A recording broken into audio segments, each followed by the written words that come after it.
How we faked the moon landing, Pierce Morgan, my conversation with an OnlyFans model, Lily. It might be under live. Yeah, here we go. Ryan Reynolds forced a 7-year-old daughter. The conspiracy theorists were right about JFK. So this is the one that I want to watch because actually it's only an hour, which is interesting. It's shorter than the 2-hour and 40-minute Contra segment. But I want to see how much of the conspiracy theory formula applies to what happens here. So yeah, let's do it. All right, you guys, happy Thursday. I promised you I would do an episode on the JFK files. Well, this is just the beginning of it. And what I can tell you guys in a sentence is that the conspiracy theorists, we were right again. All right. We are starting strong, huh? Okay.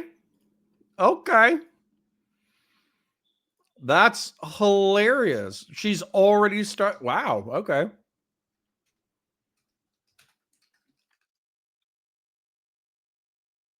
Is she going to be specific about what they were right about? Any specificity? Let's see if she gets specific. That's funny. That's a strong opener. Let's see. Always, it seems nowadays. Tucker Carlson was definitely on the money when he said that being referred to as a conspiracy theorist these days just means that you're educated like beyond the mainstream media and the public education system, which is making everybody dumb. So for those of you guys who have not read Chaos yet and are not a member of our book club, we are going to take you down the JFK rabbit hole, the beginning of it. Welcome back to Candace. All right.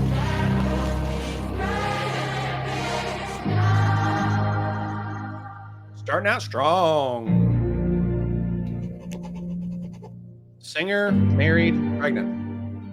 All right, guys, the JFK files have been cracked open. What does it mean? Well, what it means right now is that if you are a Jewish American citizen, it is really high time for you guys to understand that you are under no obligation to keep defending the state of Israel, okay? Anti-Semitism is not happening when people judge the foreign state of Israel. We have to say that right at the top, right? I should make everybody right now just get up and do the Pledge of Allegiance, like old-fashioned style, like you're just in your 5th grade classroom. I pledge allegiance to the flag of the United States of America and to the republic for which it stands, one nation, not under Israel, not under blackmail, okay? Like, we're all the same. We are Americans. And the only reason that you have that instinct... all right, let's do a segment opener. I didn't know that she was going to go this hard this quick. Holy crap. No way. Okay, so thank you to the 12.5 people who are hanging out on the platform. I do appreciate you hanging out with me as we're starting our live stream journey. For those of you who are coming in or who might be watching this as a pre-recorded VOD, my name is Connor. I run a YouTube channel named Counterpoints 40K, which breaks down the wonderful world of Warhammer 40K. I also run another channel called Counterpoints that is just a political analysis. We'll probably be doing segments here. Now, what we've achieved so far today, okay? Number one, we did hard news for the first 2 hours, okay? We covered we just covered all the news stories of the day. So if you were drinking your coffee, if you were drinking your tea, you wanted to kind of find out what's going on in the world. We read those news articles. I gave you my takes on them. Then we went ahead and checked out Counterpoints is a very famous, video essayist. And she released a video essay on conspiracies, which had a decent chunk of information about like the psychological motivations of conspiracy. I don't know if she has an education degree or a psychology degree or anything worthwhile that actually says that everything she said is true. However, it does seem like the main things that I took away from it was that mystique and secrecy is the point of engaging in conspiracy theory. And oftentimes what will happen is conspiracy theorists will appeal to anomaly, but then lead you to a conclusion. And so what's interesting is this is about the JFK assassination. This is a Candace Owens segment. For those of you don't know, Candace Owens is a conservative commentator who has lost her flippin' mind. She's still wildly popular, despite being insane. And when the JFK files got released, she apparently is crowing about how the state of Israel, she hasn't said it yet. She hasn't said that the state of Israel is responsible for the assassination. However, she is saying that within the first 2 minutes we got, the conspiracy theorists were right. I was wondering if we were going to get any specifics. And then she injects some skepticism of mainstream sources. She shows off in her intro that she's a singer, that she's married, and that she's had a child. So that appeals to her conservative audience. And then Jewish Americans are not responsible for the state of Israel. So she's trying to separate anti-Semitism, the distaste of Jewish people in general, from the criticisms of the state of Israel. I don't care if you have criticisms of the state of Israel. I'm just wondering what her evidence for the criticisms of the state of Israel are going to be. So let's find out. Let's find out together.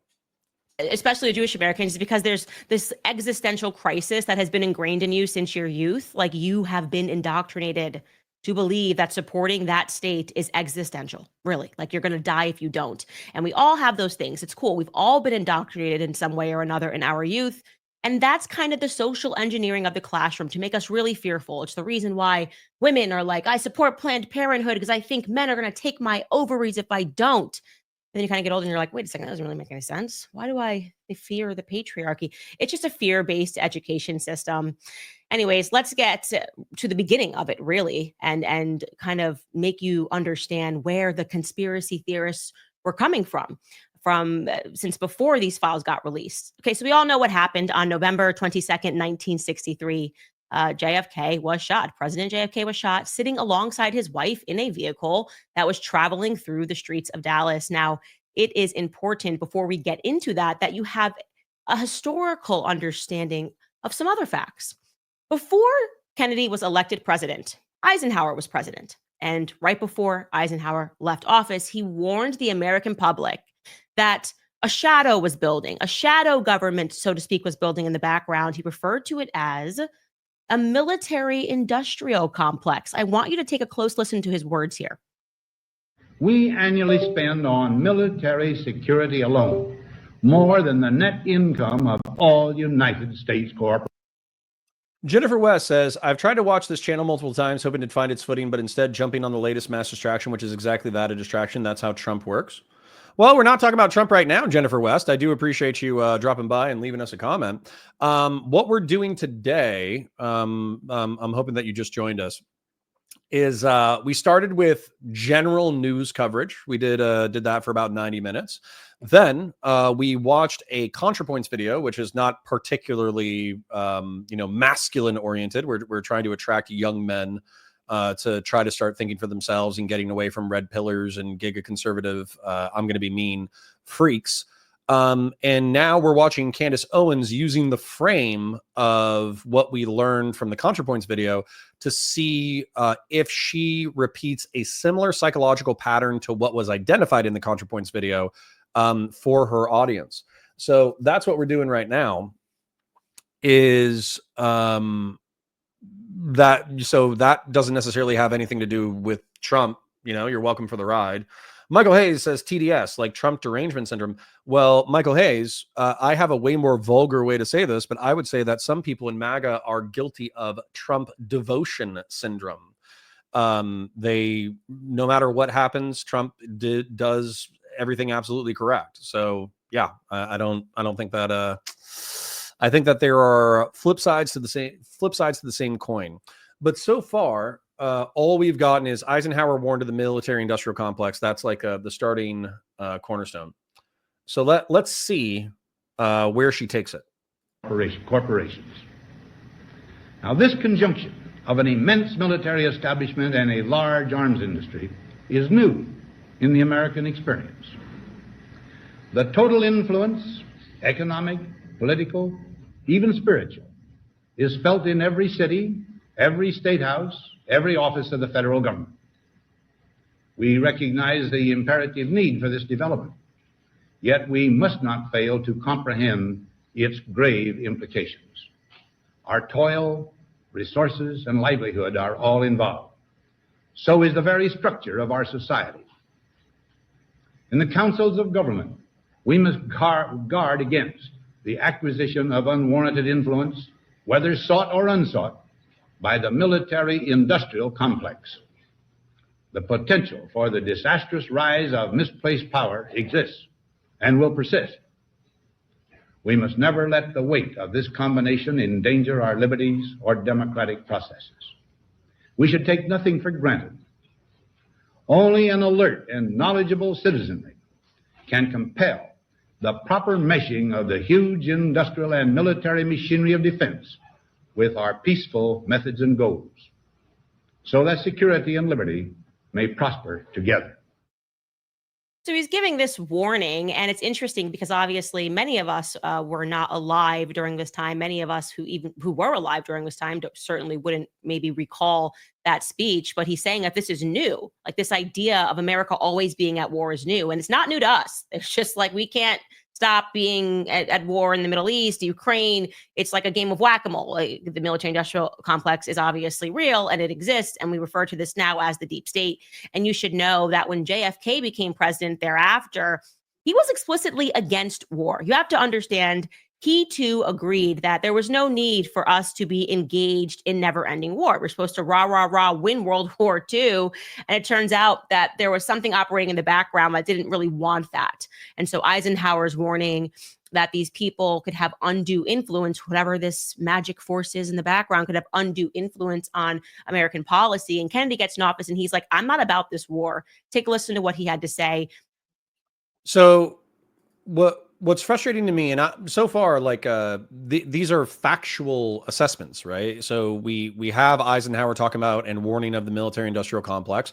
I'm probably a military-industrial complex simp, so I'm going to be biased against this. But part of the reason why I'm a simp is because of World War II and the Cold War. So what you have in World War II is you have people who basically fascist and communist governments start taking over Europe and eventually suck us into the war. Well, in order to win against imperial and fascist Japan and fascist Germany and communist Soviet Union, although that does come later, we needed a massive war machine. And so we needed guns, we needed tanks, we needed clothing, we needed bandages, we needed tourniquets, we needed food, we needed dehydrated food, we needed ships, we needed airplanes, we needed this, we needed that, right? And so there's a concept that I'm going to tell you about if you're not aware of it, but it's called it's called Maslow's hierarchy of needs. And so it's a pyramid with the physiological, security, social, ego, and self-actualization. And it's a psychological tool to kind of help you decide, like, what area of psychology are you focusing on? And if one of those tiers is threatened, it's hard to focus on the tiers above them. So for instance, if you're starving, it's hard to worry about personal security. If you have, if somebody is threatening to murder you, it's hard to care about your social relationships. If you are failing if you have terrible relationships, it's hard to focus on your work, right? And so Maslow's hierarchy of needs is a good way to explain, I think, the human perspective on living and good living. And the truth is that the security tier, the reason why it's the second tier beyond physiological needs is because it's so important in order to secure all of the other tiers that you have a good security tier. And then also, if you have no security, everything disappears. So if you get killed, your physiological needs disappear. That's part of the reason why death and war and violence and law enforcement are such a huge part of our mentality, is because it threatens the entire existence of the structure, right? And so to just kind of I'm not waving this off, I'm taking it flat-nosed, but I wouldn't say that Candace is acknowledging the historical reasons why Eisenhower was like effectively presiding over the downturn of the military industrial complex, was because, he was president, I believe, when the war ended. And then, so he oversees this kind of this transition away from military power. But what's happening too is communism is taking over vast swaths of the world. We might have defeated fascism in Imperial Japan and in Germany, but now the Soviet Union and Maoist China are gobbling up vast swaths of the planet. And so Eisenhower might have had a more pacifistic focus on the Americas. However, plenty of people who fought World War II probably justifiably said, no, we defeated fascism, but communism is right behind it. And if we don't nip it in the bud through the Cold War, then we're just going to be back here in another generation fighting a hot war against communists. So I think not acknowledging that as like a historical reality is kind of like an omission. But I also just want to see what she says without jumping down her throat. at American University. This speech was given on June 10th, 1963, just a few months before he was assassinated. I realize the pursuit of peace is not as dramatic as the pursuit of war, and frequently the words of the pursuers fall on deaf ears, but we have no more urgent task. Some say that it is useless to speak of peace or world law or world disarmament, and that it will be useless until the leaders of the Soviet Union adopt a more enlightened attitude. I hope they do. I believe we can help them do it. But I also believe that we must re-examine our own attitudes as individuals and as a nation, for our attitude is as essential as theirs. So the question that we should ask is, why is it that as soon as you begin speaking about JFK, people refer to you as a conspiracy theorist? And in particular, you will notice that there are these Zionist accounts that freak out before they even know what you're going to say. So what is it about JFK's assassination that triggers Zionists? Why do they pretend that it's an act of anti-Semitism? Well, Joseph says, I hate how she threw Ukraine in there like we have boots on the ground. Well, Joseph, what's interesting about this is we just disagree on the fundamentals. So I think that the United States does have a role as a global hegemon. I think we do have a role as world police. I think we do have the moral duty, if not obligation. We probably don't have an obligation, but I think that we have the moral duty to minimize human harm on the entire stage. Like freedom of conscience and freedom of speech are not just good things in the United States. They're good universal human principles. The right to self-defense up to and including against your government, this is more of a Republican take, is a universal human good. A limited government that follows the rule of law is a universal human good.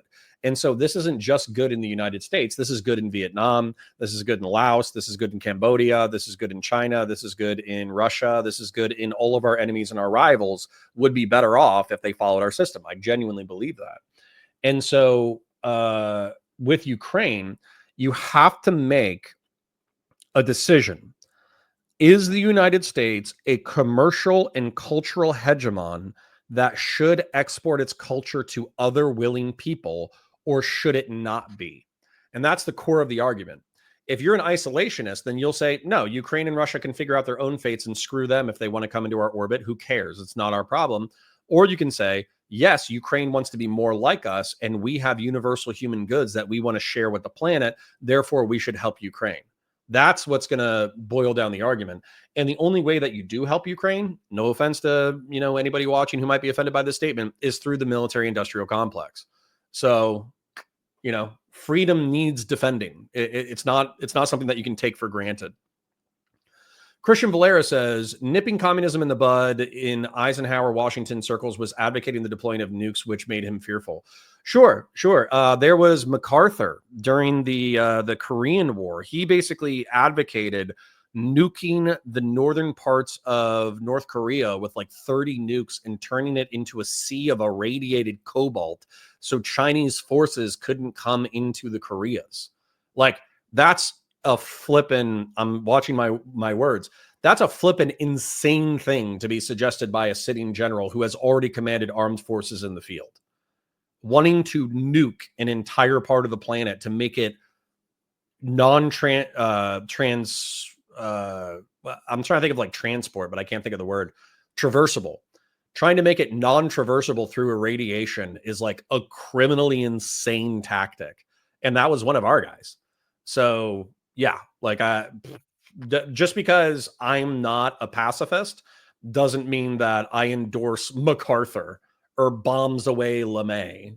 So we did have some psychos on our side for sure. Big Ian Gaming says the U.S. was demilitarizing post-World War II. Then North Korea invaded South Korea, and the U.S. troops in South Korea there were woefully unprepared. That changed a lot of the mindset. I agree, 100%. We accidentally were just talking about that a second ago. Jennifer West says we absolutely have a moral duty to protect democracy wherever we can. Well, thank you, Jennifer. I think we're on the same team right there. I'm often referred to as a rhino Republican or a neoconservative. I think that republicanism and democracy and freedom of conscience, freedom of speech, and limited government, I think these are universal human goods. Christian Blair says, even with MacArthur being fired by Truman in 1951, didn't mean that his advocacy of dropping nukes went away from those in power at the time. Yeah, Christian Blair, I completely agree. The thing about the military is you take stone cold psychos and you put them in positions of power because they're good at war. But just because they're good at war doesn't mean that they're good at anything else, right? They might be terrible diplomats. They might be excellent at leading men into violence, and they could be terrible at negotiating peace. That's very normal. Let's continue, though. To explore the environment and the things that JFK was adamantly opposed to. I'm going to describe that to you, and I'm going to use only Jewish sources here, so we can remove ourselves from any claims of anti-Semitism. These are just the facts of what JFK was fighting while he was in office, okay? One of the things that he was opposed to was the American Zionist Council. He wanted them, which would go on to become AIPAC. We're still having a discussion about AIPAC's undue influence in our elections today. They were back then known as the American Zionist Council, and JFK's Department of Justice told them that they had to register as a foreign agent under FARA, okay? Now, I'm going to slow that down for you because many of you probably don't even know what FARA is. It stands for the Foreign Agents Registration Act. It requires that any person or business entity that is accepting money from or acting as an agent to a foreign government must register with the Department of Justice. Now, you would have to, that means file reports. You'd have to detail your compensation. You have to detail your expenditures, your communications. Essentially, the reason for that is obvious, so that we as Americans know that we are being influenced by agents of another government. I personally wish that we would also be able to see this in terms of like right away knowing when people are lobbying that they would have to announce that we are lobbying on behalf of Big Pharma and we accept money from them. But they don't have to do that, right? And so it would color your imagination, obviously. If I'm saying all these things and you find out that I'm registered under FARA for a foreign country like Ukraine, you would go, okay, well, that makes sense. Candace is telling me that we should go to war with Ukraine, but I now know that Candace is actually accepting tens of millions of dollars from Ukraine. That's the purpose of FARA registration. So when the American Zionist Council came into fruition in 1949, they were lobbying on behalf of the newly formed foreign state of Israel, okay? All right, so I want to pause this real quick because this is one of the most annoying things that people do, and especially with Candace's size, I can believe she does it because sometimes she's very thoughtless. So if a foreign agent registers for a foreign country, let's say a Ukrainian representative says, "Hi, I'm here from the state of Ukraine. I'm registered as a foreign agent, and I want to advocate on behalf of my country, and I'm being paid tens of millions of dollars to do so." You can understand that that is going to color the way that they operate, but that doesn't mean that they don't genuinely care about the state of Ukraine, right? Same thing with Israel. So if the AZC or AIPAC became a Foreign Agent Registration Act member, that doesn't mean that they're not actively trying to build an alliance between the state of Israel and the United States. So she's acting like getting paid makes someone nefarious. Well, I'm pretty sure she does commercials in this segment. So is she nefarious because she's getting paid by American companies? Is she nefarious because she knows that she's catering to a libertarian and conservative and conspiracy theory audience? These people pay her bills. The ad revenue that she generates from catering to this audience is probably hundreds of thousands, if not millions of dollars a year. That doesn't make her nefarious if she genuinely believes what she's espousing. And so I kind of resent the implication that just because you're getting paid doesn't mean that you can't care about the thing that you're talking about. Most people get paid. Sure, I'll take it. Can I have a water refill as well, please? Thank you. And the JFK said, you guys now need to register under FARA. Now, again, I've explained why that would be important, because it would change the way that you understood the news that was coming to you. You essentially would understand you were listening to a commercial. And sometimes you wonder, when you see all these influencers, you're like, who's funding them? That natural question of who is funding them. It would be infinitely more important if you knew that it was somebody, it was a foreign country overseas. So we're going to like Russia, as an example. Reason why I bring that up is just because of Tenet Media. Tenet Media was a company started up by Lauren Chen that paid my friend, Lauren Southern, Tim Pool, and several other, Benny Johnson and Dave Rubin, some other right-wing creators, paid them, I think Lauren didn't get paid that much, but paid some of them tens of thousands of dollars per month in order to advocate for the an isolationist American policy that would obviously impact Ukraine. And so, you know, I do think Tim Pool should probably own that and be like, hey, my friend recruited me for this thing, but I was a libertarian beforehand. I was a pacifist beforehand. I was an isolationist beforehand. I do think it's nefarious that I was being paid by Russia in order to espouse these principles, but these are principles that I deeply believe. So, you know, I think that he should own that and say that. We're going to take a lead up. We're going to take a look. And I'm going to mute myself for a second just because my wife did bring me my lunch. And similar to lobbyists. Yeah, 100%. Absolutely. At rather the lead up to JFK's assassinations and his dealings with the Zionist group that he was trying to get to register under FARA. Look at this website, okay? This website, and I wouldn't have a top of this. I want to know, Skylar, if you don't mind actually showing the Israel Lobby Archive. Okay, so I'm going to take you through just a timeline, and you can actually click and see these documents. These are documents that are published publicly. They all actually exist. And I'm going to take you through the relevant things leading up to the year of the communications that his Department of Justice, JFK's Department of Justice, had with the AZC saying, hey, you need to register as a foreign agent. So we'll go back a year before his assassination on October 31st, 1962. You can see that the Assistant Attorney General and the Director of Internal Security, who was J. Walter Yeagley, notifies Attorney General R.F. Kennedy that we are soliciting next week the registration of the American Zionist Council under the Foreign Agents Registration Act. You may be aware that the American Zionist Council is composed of representatives of the various Zionist organizations in the United States, including the Zionist Organization of America. Excuse me. So there were a bunch of different organizations. They were all lobbying on behalf of Israel. And they were like, we're going to obviously pursue this. On November 21st, 1962, this is again like almost exactly a year before he gets assassinated, the Department of Justice ordered them, the AZC, to register under FARA. And there was a receipt of such funds from the American section of the Jewish Agency for Israel, constitutes the council. And essentially they were like, you absolutely must register. Your request is happening. And Sky, I don't know if you've actually pulled any of these documents in, but if not, it's okay. We'll keep going down the timeline. Now, on December 6th of that same year, the president of AZC was a guy named Rabbi Irving Miller, and he responded to the Department of Justice, and he wrote this: the request for registration contained in your letter raises many questions of fact and of relationships, which first must be resolved by us before compliance can be made. Therefore, it is requested that you be good enough to grant us a delay of 120 days.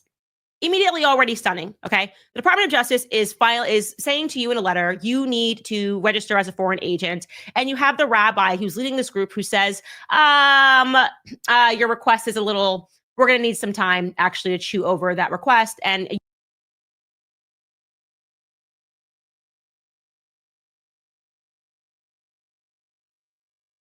I'm eating and I don't want to make disgusting mouth sounds while I'm streaming. So I just want to take note here saying we're going to take 120 days to comply and review compliance. Now, my presumption is that if I found this person and I asked this person, hey, why did you tell the Department of Justice that we're not going to register? Is because as a lobbying organization, you would of course want to know like what the impact is going to be. Will you still have access to Congress members? Will you still have access to senators? Will you have the ability to fundraise domestically? Will you have the ability to fundraise internationally? What are your duties to report your activities, et cetera, et cetera, et cetera? Like, I'm sure there's all sorts of restrictions on FARA where it's probably way more restrictive to be registered as a foreign agent, where you probably have like codes of conduct that you have to follow. And so just because you are representing, you are Zionist, you believe in the state of Israel, that can be like a whole spectrum of belief. That could be, you're an American Jewish person who sympathizes with Israel, but you are local and you just happen to believe in the Zionist project. That could be, you are a government official from Israel who now retired and is using your pension to lobby the United States on Israel's behalf. So wanting to review the impacts of registering as a foreign agent legally, I don't think that's totally insane. So I don't know why she's acting like it's insane, but we'll find out. We'll find out. We'll give her some more rope to run with. You'll understand we need 120 days, okay? So within that 120-day time frame, they decided to officially incorporate AIPAC. On January 2nd, 1963, a man named Isaiah Kennan incorporated AIPAC instead. And then the AZC Council went back to the DOJ and it essentially said, like, we're not ready actually to register, but now we have a new organization. It's known as AIPAC. And if you follow along on this timeline, so then you start to see that he incorporates, that's on January 2nd, 1963, Isaiah incorporates the American Israel Public Affairs, like I said, AIPAC committee in Washington, D.C. And then the day after, on January 24th, 1963, a couple of weeks after pardon, the DOJ draft file memo, they essentially say that they met with the AZC head counsel and he had advised his client to just discontinue the previous agency as AZC. And they were like, we hope that that resolves the issue. Like, basically, we are a new incorporated AIPAC and that should resolve the issue. And essentially the DOJ said, no, that actually doesn't resolve the issue. And we're still going to need you to register, essentially saying, we need your expenditures. We need to know who's funding you guys, where this money is coming from. And we're not going to change our opinion on that. And they were still fighting him. They still were fighting and going, we're not going to give that to you whatsoever. What you have taking place there on January 25th, 1963, is you start to see these articles that start building in the press. And so they started creating a peer pressure campaign, essentially saying, and this is like a direct quote from the Wall Street Journal, that if they had gone through with this, if they kept demanding for the AZC to have to reveal to them their expenditures and who was funding them, that Jewish opinion would be bad for the DOJ, like that the American Jewish opinion was going to be bad, so they shouldn't go through with this. This was actually happening. And incredibly, even Donald Rumsfeld, who was a congressman at that time, wrote to the DOJ and said, I'm concerned that if you keep pushing this matter, then the Jewish Zionist opinion is going to transform in America. Absolutely wild. Like, this is the Department of Justice telling. Okay. So I think that you can take objection as an American to a foreign country and a foreign political lobbying organization not wanting to register as a Foreign Agent Registration Act entity. Okay. Now, I think that if we did get records of the money, that it would be unsurprising. It would probably be coming from sympathizers of the new state of Israel and also maybe the Israeli government itself. So the FARA request isn't, in my mind, it's not unreasonable, but I also think that the funding would probably be very unsurprising. And I think that the Jewish resentment, if I had to guess, using my ability to empathize with other human beings, would be that millions of Jews had just gotten slaughtered in Europe, and the United States government is treating the Zionist project as if it's a hostile and foreign entity, which I think you can be sympathetic to Jews on, is that, like, okay, why are you treating us like foreign and hostile entity? Because that was like the precursor to us getting massacred in Europe, right? So I understand the sensitivity. And I also think that Donald Rumsfeld, probably not being malicious, was saying, like, hey, there are going to be Jews who are going to be upset if you force them to register and disclose their funding about them lobbying for Israel for whatever reason, because you're basically vilifying them. I think it's a reasonable request by the United States of America, but I think that you can be sympathetic to the sympathy while still feeling like it's appropriate. So CANDACE, I think, is being obtuse, but let's see where she takes her obtuseness. you to register. And now you are essentially lobbying politicians and you're lobbying journalists to start writing these articles and to essentially seed into the American mind and to seed into the political mind that this request is inappropriate. It's entirely inappropriate because how dare you ask us to register? That doesn't make any sense. Don't you understand that we're Jewish and this isn't going to look good for you? That you can literally go to this website and look through the filings and look through the newspaper clippings. And this is the reality. There was a peer pressure campaign, not unlike what we see today. When I speak about AIPAC and I speak about these journalists who act like hitmen, and if you don't acquiesce to whatever it is the state of Israel wants, they are out there calling you Hitler, anti-Semitic. They've got all of these influencers on an orbit online who we can assume are receiving money in some capacity. I am not presently receiving money from the state of Israel, just to share that. Okay. If AIPAC offered money, I would probably take it. However, what I would do is I would advocate in general for the existence of the state of Israel, because I do think I'm a Zionist in that definition. However, I would passionately argue against the ethnic cleansing that's going on in Gaza. So, just because you're sympathetic to Israel doesn't mean that you're getting paid by them. And she's making that insinuation that just because you're sympathetic to the state of Israel, it means that you're getting paid. Nope, not yet. Big and Gaining says, Jews have always traditionally seen as not actual citizens of their country because people like Candace have always been traditionally seen, I meant. Well, and again, like we can be realistic. I am not Jewish, okay? I'm Irish by ethnicity. I'm American by nationality. I'm white by racial identifier.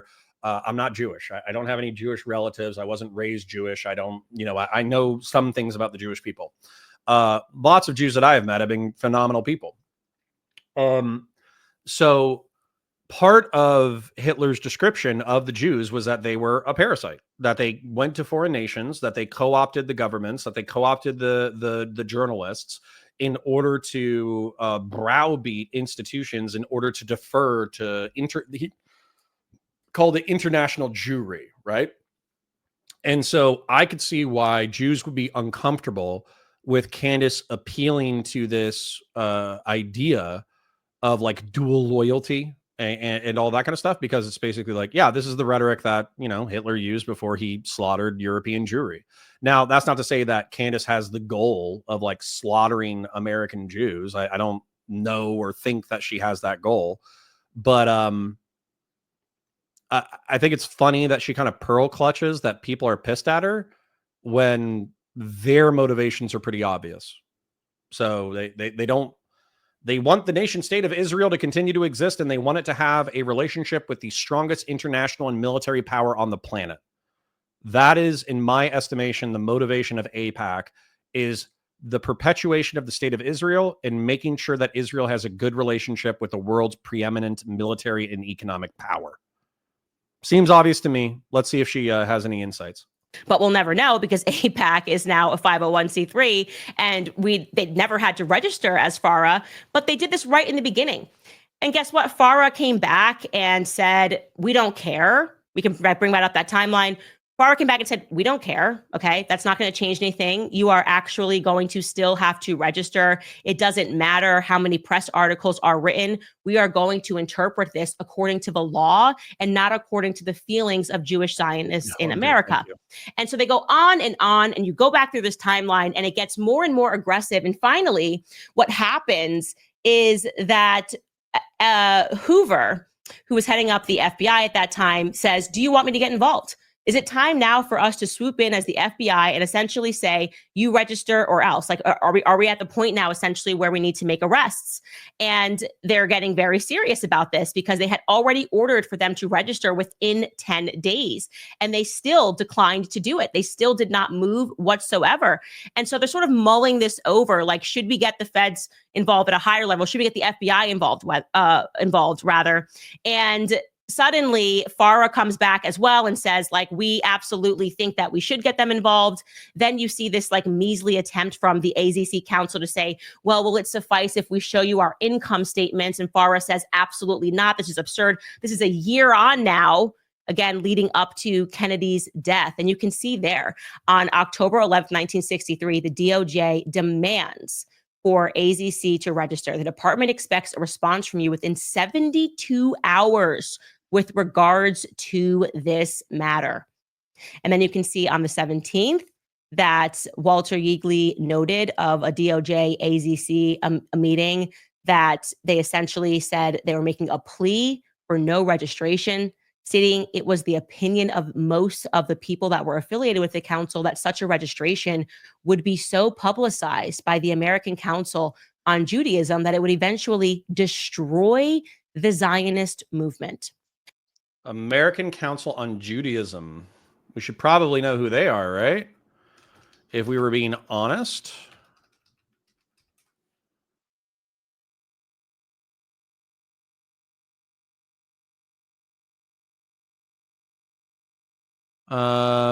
Judaism beyond nationalism. The ACJ leads a return to Judaism to ethical core as developed by the groundbreaking early Jewish reformers. We honor the rich diversity of Judaism worldwide through inspiring and supporting development of accessible, dynamic, religious, spiritual, and cultural Judaisms, plural, empowering communities towards building nationalism, a world beyond nationalism, militarism, and insularity.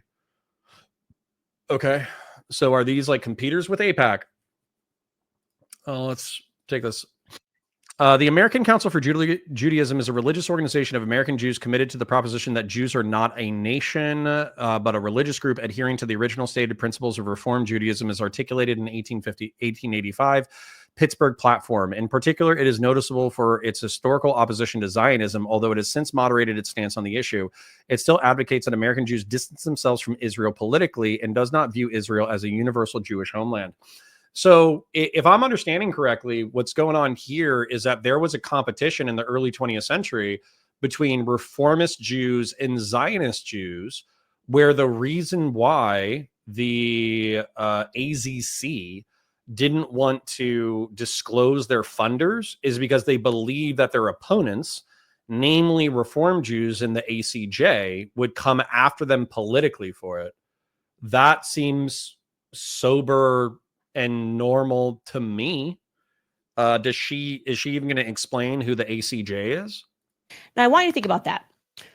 If all you have to do to be like, it's not a crime, you can be a foreign agent, right? If all you have to do once you become registered under FARA is to reveal your expenditures, reveal how you are being funded, allow people to understand where you are getting this money from, why would they be this opposed to it? Because they don't want to be excoriated by their own communities for being Zionists, because there's hostility even within the Jewish community to Zionists at this time in history. I just answered your question. Let's see if she answers her own question through critical thought. Year on, using lawyers, calling judges to get involved, trying to persuade the public, trying to essentially cause a smear campaign and saying that it's going to radically shift Jewish opinion, that it's going to put Jewish, the Zionist movement on pause. What would it have plausibly revealed if they had done that? I don't know the answer to this. I'm never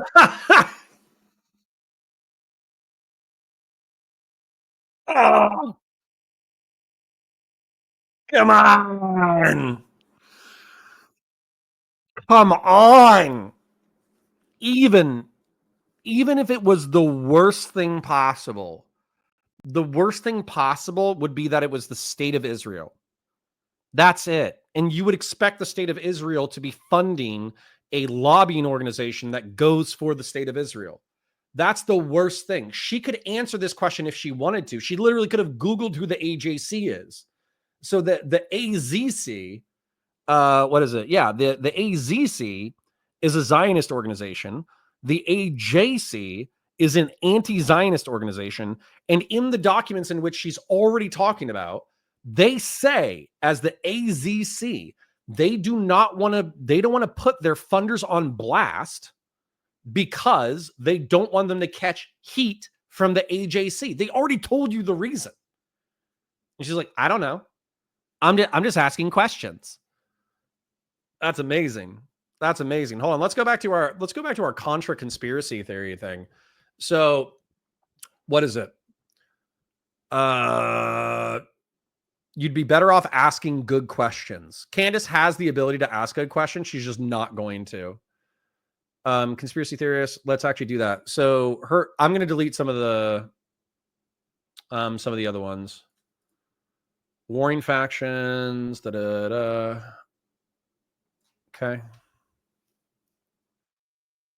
Sorry, I'm eliminating the information that's not relevant.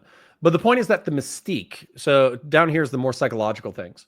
So mystique is the point of conspiracism. That's what Contra said, is that the secret that she's pointing to, if she revealed it, it would be like a magician revealing their trick. So she can't reveal her trick because it's less compelling as content.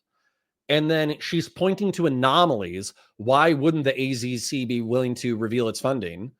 And then lots of conspiracy theories are just appears to anomaly. She's doing that right now. And she is leading you to make your own conclusions because the timeline lines up with the JFK assassination. She is by implication saying that the AZC killed JFK in order to cover up their nefarious funding. A nefarious controlled world is preferable to chaos. She's appealing to all of this stuff right here. Once you prime an audience with anomalies, you can offer them a certain nefarious reality. She's doing that as well. That's amazing. Okay. AZC is fearful of a JC, even in Candace's own statement. That's insane. Wow. Potential worst funding would be State of Israel / sympathetic Zionists, obviously. Or here's one. I'll throw a conspiracy theory out there. I'll put repentant Nazis. That's possible. I'm not saying that's real. I'm just saying that there might have been people after World War II who wanted to support Zionism because of the crimes of Europe. I'll put repentant Nazi sympathizers. And that would obviously be a public relations black eye. Let's say that there was like a multimillionaire or multi-billionaire German industrialist who had worked with the Nazi party and he helped fund the AZC. Then obviously it's going to be a black eye for AZC to have former Nazis or former fascists in Europe who were sympathetic to the Zionist plot funding their efforts. So these are all rational explanations. Frustrating. Big in Gaming says, every time she says Zionist, I think it's her wanting to say the K word and knowing that she can't. Well, here's the thing. I don't think that that's necessary. You don't have to have like overt or covert bigotry in order to be a conspiracy nut.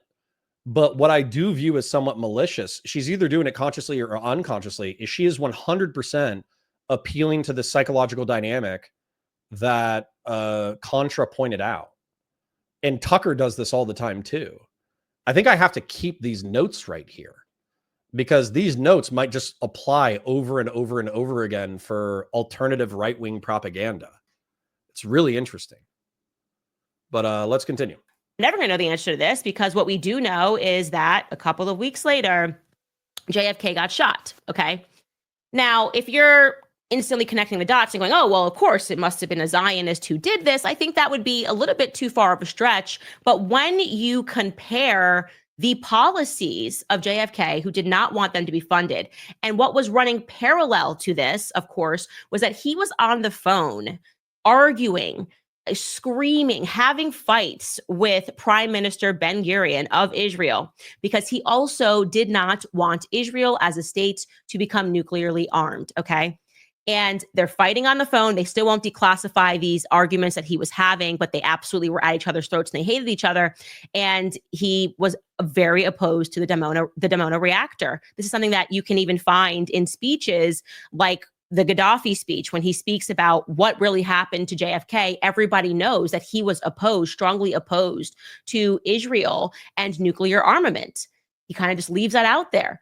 When you add those two things together, you go, okay, well, would it be a conspiracy to suggest that Ben-Gurion and the state of Israel hated him and he was opposed to them and he was opposed to them getting funding and he was opposed to them having undue influence in American politics, and then he dies? And then you weigh that against the fact that the problem for them instantly disappeared as soon as JFK died. Because what happened was that when Lyndon B. Johnson got into office, he was the vice president, all of their problems were instantly resolved because he reversed course on everything.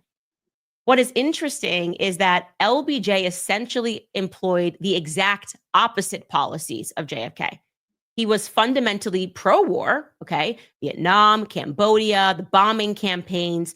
And it didn't come out until quite recently that he helped Israel get established as a state by secretly helping to transport weapons, exactly what JFK was against, exactly what Eisenhower before him was against. He secretly helped to transport weapons to Israel while he was in Congress. Now, don't take my word for it. If I said that fact, it would be anti-Semitic, right? Let's take that fact instead from the Israeli newspaper, Haaretz. This is literally an Israeli publication. They publish daily. They wrote, quote, this article you can see is entitled, Lyndon Johnson, Israel has had no better friend. Historians generally regard Johnson as the president most uniformly friendly to Israel. And then it says, after John F. Kennedy was killed and Lyndon Johnson became the 36th president, LBJ told an Israeli diplomat, you have lost a very great friend, but you have found a better one. Indeed, it was Johnson, as a Senate Majority Leader who stood in the way years earlier of Dwight Eisenhower's plans to cut off assistance to Israel. Okay, I'm quoting this from the article. It's not from me. So we now know that while he was in Congress, he stood in the way of Eisenhower, who wanted to cut off assistance to Israel. Okay, and now we're understanding that he reverses course on JFK's policy when he becomes the president. It goes on to say he knew few Jews growing up in Texas, but cultivated lifelong friendships as he rose through the ranks of the Democratic Party, which had become the natural political home for most Jews. Historians generally regard Johnson as the president most uniformly friendly to Israel. Johnson was the first president to invite an Israeli prime minister, Levi Eshkol, on a state visit. They got along so well, both men were farmers, that Johnson paid Eshkol the rare compliment of inviting him to his ranch. LBJ soon abandoned pressure on Israel to come clean about the Dimona reactor. He increased arms sales to Israel, and in 1968, after Israel's supplier, France, imposed an embargo as a means of cultivating ties in the Arab world, the United States became Israel's main supplier of weapons, notably launching the talks that would lead to the sale of Phantom fighter jets to Israel. Okay, so he was completely committed to the state of Israel. And if you're beginning to ask questions about, okay, why would that be? What could have been his background? So let's I'm just going to be breaking it down just in case you guys are kind of like half listening while you're at work or whatever. So far, what's been said is that JFK was hostile to Israel, Lyndon B. Johnson was favorable to Israel, and JFK was arguing with Israel up until he was assassinated. That's what's been said so far. I don't think that there's much more substance than that, but you know, we'll see if she has anything else. Well, interestingly enough, it turns out that his aunt Jessie, and again, we will pull this up in the Jerusalem Post. Jennifer West says, like I said, conspiracy theorists and her content. Yes, this is why we have people miles away from facts and conspiracies that tears away at our relationships with one another, free speech. Candace Gray says, I like the framework in comparing the Contra content to the Candace content. I feel strange writing about Candace when my own name is Candace. Well, yeah, so this was not intentional. This was just Counterpoints released she's a highly regarded video essayist. And so I just trust her to make good content. I probably will finish her content some other time, not with you guys, just with me. But I think we got what we needed to out of the video, which was the nature of conspiracy narrativization. And when we look at Candace, she's just like hitting it like over and over and over again. It's the appeal to anomaly. It's the appeal to mystery. It's the appeal to secrets. And the truth is that she could have the answers to these questions if she wanted to, but that's not attractive. That's not sexy to her audience. It's better to leave the air of mystery of like, well, who really killed JFK? And was it Israel? And was it the Zionists who did it? Because look at all these things that were negative for Israel with JFK, but are positives for LBJ. So whenever somebody says, hey, you're insinuating that Israel assassinated JFK, she could say, no. I never said that.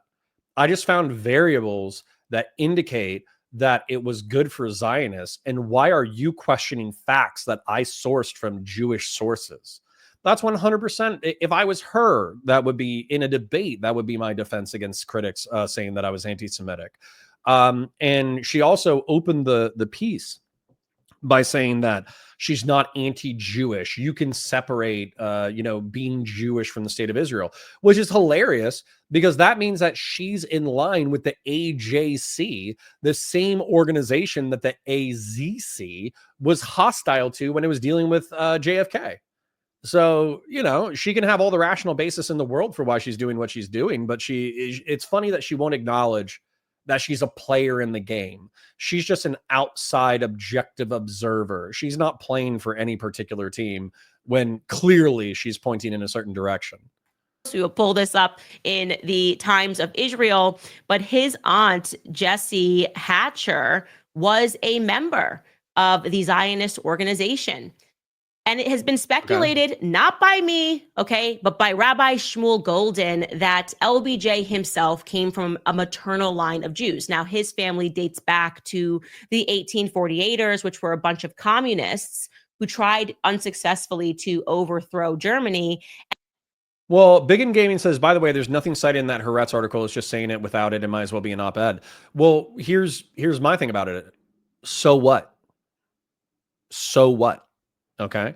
So Zionists were competing with anti-Zionists in early 20th century America after European Jewry had been slaughtered in Europe. And they were sensitive about disclosing their funding because they knew that it would be a political liability. And JFK was hostile to Israel, but LBJ was friendly. Okay. Now what? Like that's what we need. We need the now what. And then they all came to Texas and settled in Texas and Kansas and all throughout the United States, including the Pfizer family. But pulling this back up, this is the opinion of Rabbi Shmuel, who apparently looked into it. And this is a blog written by Richard Chasman on the Times of Israel. He writes, you can bet the ranch that Bernie Sanders will not be elected as the first Jewish president, but he might be the second. Who was the first Jewish president? LBJ, Lyndon Baines Johnson. I thank Rabbi Shmuel Golden for making me aware of this fascinating story. He's now quoting from an article by Morris Smith in the Five Towns Jewish Times. Lyndon Johnson's maternal ancestors, the Huffmans, apparently migrated to Frederick, Maryland from Germany sometime in the mid-18th century. Later, they moved to Bourbon, Kentucky, and eventually settled in Texas in the mid to late 19th century. The facts indicate that both of Lyndon Johnson's great-grandparents on the maternal side were Jewish. These were the grandparents of Lyndon's mother, Rebecca Baines. Their names were John S. Huffman and Mary Elizabeth Perrin. John Huffman's mother was Suzanne Ament, a common Jewish name. Perrin is also a common Jewish name. Huffman and Perrin had a daughter, Ruth Ament Huffman, who married Joseph Baines, and together they had a daughter, Rebecca Baines, Lyndon Johnson's mother. The line of Jewish mothers can be traced back 3 generations in Lyndon Johnson's family tree. There was little doubt that he was Jewish. Now, again, that is coming from Jewish sources. They will call that a conspiracy. I am just telling you, these are the facts in terms of his assistance and being the greatest friend, the greatest presidential friend that Israel has ever had. Now, you're looking at the story, you're piecing it together, you're going, Lyndon B. Johnson is just one man. That's where my common sense goes. Okay, even if Lyndon B. Johnson was actually loyal to the state of Israel and he did have some familial Jewish ties, and his aunt, who he loved so much, Jessie Hatcher, was the one who brought him up and told him to do all these things. Even if you wanted to believe all of that, you would go, okay, but we're talking about the assassination of JFK, okay? That would require help and assistance from the state, the deep state, namely the CIA. Do we really think that they would have assisted in that sort of a scheme? Well, you should know that when JFK became president, the CIA had been active for about 14 years. It was created in 1947, so just months before the creation of the nation of Israel, with a signing by President Harry S. Truman of the National Security Act. And I would argue that the CIA is undoubtedly the most corrupt and murderous governmental entity in the world, and not just against people in the world, but also against the American people. Okay. This is one of the dumbest sentences I have heard in a long time. And so we're going to stop to appreciate it. Okay. So Harry Truman creates the CIA in 1947. It came out of the OSS, CIA. And she didn't say that. I'm saying that. Originally OSS, 1947, 1 year prior to the State of Israel. Okay. Let's listen to this sentence. Okay. MK Ultra CIA is undoubtedly the most corrupt and murderous governmental entity in the world, and not The most corrupt and murderous government entity in the world. You would have to be such a historical ignoramus to state these things. Okay. We have the Soviet KGB and domestic police who disappeared tens of thousands of people over the course of decades. We had Maoist China who slaughtered and starved hundreds of thousands and millions of people of their own citizens.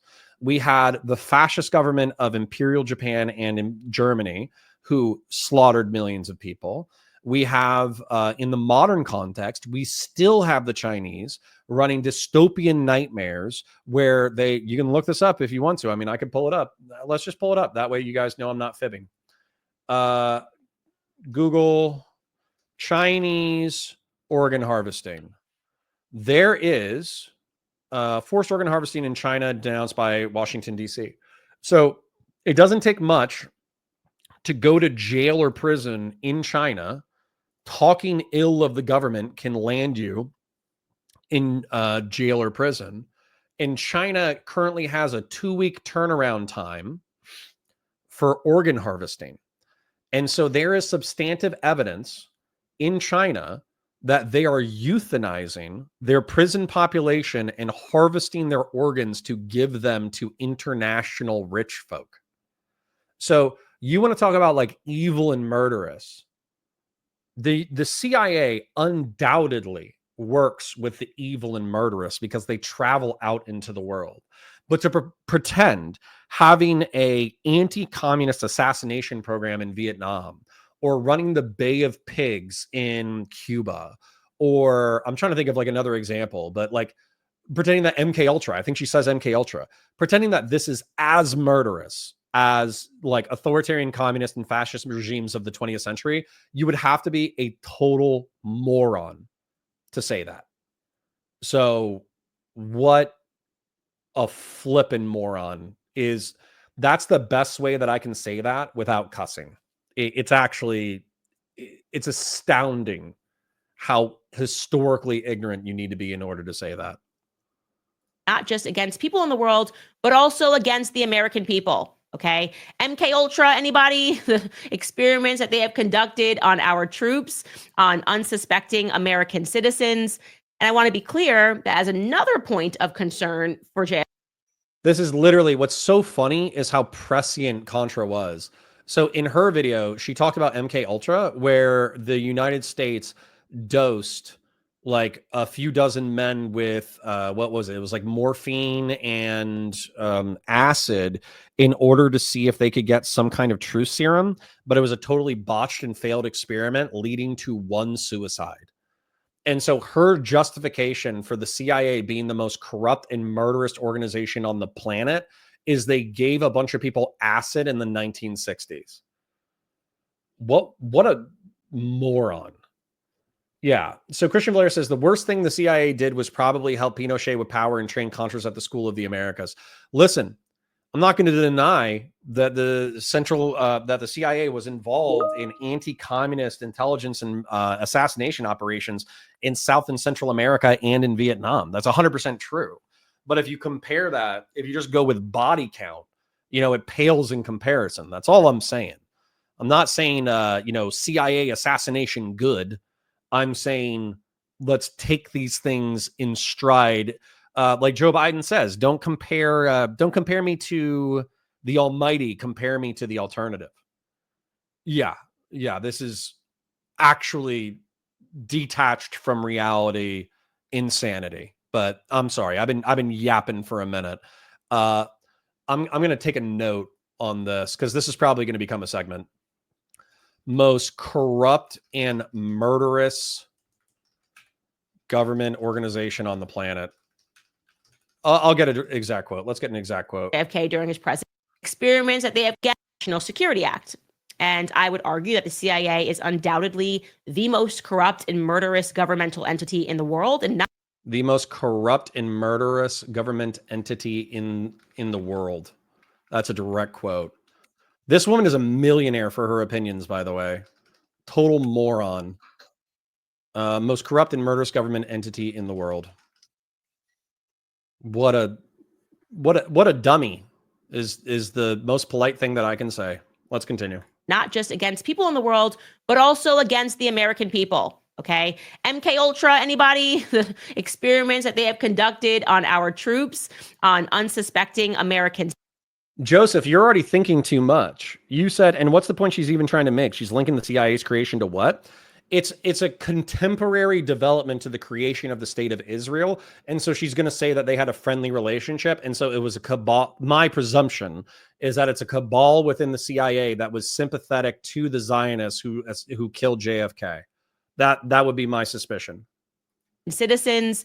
And I want to be clear that as another point of concern for JFK during his presidency, he recognized the CIA's corruption. It is why he is quoted as saying that he wanted to scatter the CIA into the wind. He wanted to just completely get rid of the CIA because he understood that they were a corrupt body. And what you should know is that from 1953 to 1961, the CIA's director was Allen Dulles. Okay. He is an American, definitively not Jewish. Under his direction, the CIA engaged in all sorts of illegal covert operations. Like I said, most notoriously the MK Ultra program, where they were interested in brainwashing people, creating Manchurian candidates. I mean, the most sinister stuff that you will ever read about. And you should get into those readings, especially if you're one of the people. Yeah, Christian, that's where I agree with you. Like, so you're saying that he wanted them combined with military intelligence. Well, that's what the OSS originally was.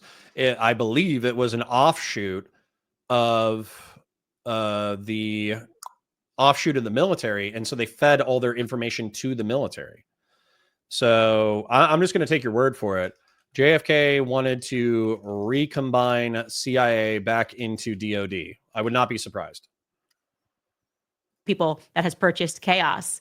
He was indeed a very sinister man. But is it plausible that there was somebody that he was taking orders from? Is it plausible that Allen Dulles, as he was doing all of these things at the CIA, may have been doing them because he was being blackmailed? Now, I'm saying that. I'm going to read you a shocking article that I think puts another huge piece of the JFK story together of who Allen Dulles was. Allen Dulles, by the way, also was in charge of the Warren Commission. So he was behind telling the public a ridiculous story about Lee Harvey Oswald. He did it. It's over. That's it. Total sham of a committee and a sham of a report. And it's very interesting when I give you this little tidbit of history that not many people know. But first, we're going to take a quick break. I'm going to speak to you guys about preborn because you guys know. She doesn't explain how it's a sham, but we'll. Yeah. Joseph, no, you guys are connecting the dots the same way I am. Jennifer West says, I bet she's already signed up to go on a scavenger hunt for the clip of the real person who assassinated JFK, even though all the file was just released unredacted. Yeah. She sounds like, is it possible from Counterpoints' clips? Dude, Joseph, that's what I'm saying. That's why the stars have aligned in today's content where we went to I wrote this down without knowing that I was going to watch this video. It's an appeal to anomaly.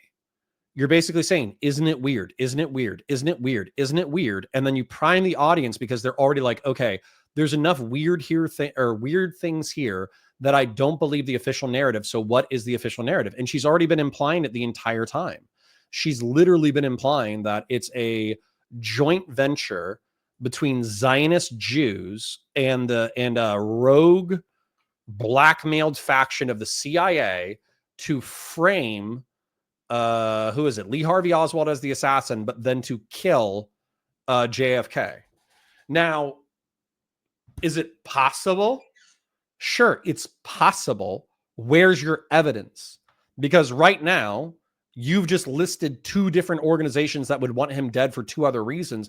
And I already know, because I've already seen other people analyze the JFK files, that there were also threats of Soviet assassins who wanted to take out JFK. In that there were like Soviets who thought that that would destabilize the United States of America in a way that they didn't want. And so they warned the presidential administration, I think, about Lee Harvey Oswald in particular as a potential assassin. So we now have 3 different groups who are motivated to killing JFK, and you haven't told us any of them, right? Yeah, seriously. Michael Hayes, sounds like COVID and Pfizer. Lol, yeah, seriously. Jennifer West says, lol, I just happened by not knowing I'd stick around and watch the full clip either. Yeah. Seriously, I did not realize how relevant one piece of content was going to be to the other. It's actually kind of crazy. I think these are my 2 segments. I think I might do a 3rd segment. We'll see. But for sure, I think I'm going to type up in script and do 10-minute rants for my home channel, Counterpoints. I'm going to do it about Contra's conspiracy insights. I'm going to do it with, who is it? Candace's conspiracy brain rot. And then I'll probably do a red pill segment. I do want to kind of, you're going to have to excuse me for 1 minute. Okay. It's 27:42 right now. Well, hold on. It's not 27:42. We're 27:42 through an hour-long video. I'm going to use the restroom. It's 2:02. We have been live for 4 hours now, which is awesome. We've been live for 4 hours and 20 minutes. So it's been a blast hanging out with you guys. I appreciate the almost 20 of you that have been hanging out throughout the day. Obviously, people come and go. They got stuff to do. But the whole point of this show is to basically be your background radio as you're working. So if you're working, hanging out with me, watching interesting content, learning things, going over the news, I appreciate you being here. Be sure to like the stream. That way other people know we're live. That way, even if you have to dip out, other people can come in and join us. Be sure to engage in chat if you can, and then leave a comment when this becomes a VOD. But I've been having a blast. I hope you guys have been having fun as well. I'm going to play her commercial while I use the restroom. So sorry if that's annoying, but at least you'll have something to listen to while I'm gone. Joseph says, see, we were right about watching Contra first. True, Joseph, true. It was a great call by chat. So I'll be right back. Know what Andrea Bocelli, Steph Curry, and Justin Bieber and Tim Tebow all have in common. All of their mothers were encouraged to end their pregnancies because when a woman faces an unplanned pregnancy, she's often pressured to end her child's life. She wants to make the right choice, but society and those around her tell her that her baby is not a life. That's where the Ministry of Preborn steps in. Preborn and their network of clinics offer compassionate, loving care to mothers and the support that they need to help them choose life, including a free ultrasound. Because once a mother hears her child's heartbeat, she is twice as likely to choose life. So if you consider yourself pro-life, it's time to join forces with Preborn. Together, we can empower women to choose life. Empowering the truth of motherhood transforms families and futures. One ultrasound costs just $28, and $140 will help to rescue 5 babies. When you donate monthly, you'll receive stories and pictures of the lives that you help to save. So to donate, just dial pound 250 and say the keyword baby. That's pound 250 baby, or donate securely at preborn.com/Candace. Again, that's preborn.com/Candace. Also, I want to tell you about the Little Catholic, because if you're looking for beautiful faith-filled jewelry that's more than just an accessory, you should check them out. The Little Catholic is a small woman-owned business that creates stunning handcrafted jewelry that is rooted in our Catholic faith. Little Catholic believes that Catholic jewelry organically inspires faith, peace, and perspective in a unique way every time we look in the mirror or glance down. Beauty is God's way of speaking to us here on earth. Their Catholic jewelry allows us to treasure those moments and reminders more closely to our hearts. The Little Catholic jewelry is the perfect timeless gift, rich with faith and meaning, making it a perfect choice for special occasions like baptisms, confirmations, weddings, and anniversaries. And what makes these pieces even more special is that they are crafted right here in America. And right now, my viewers will get additional Candace 20. So JFK wanted. All right.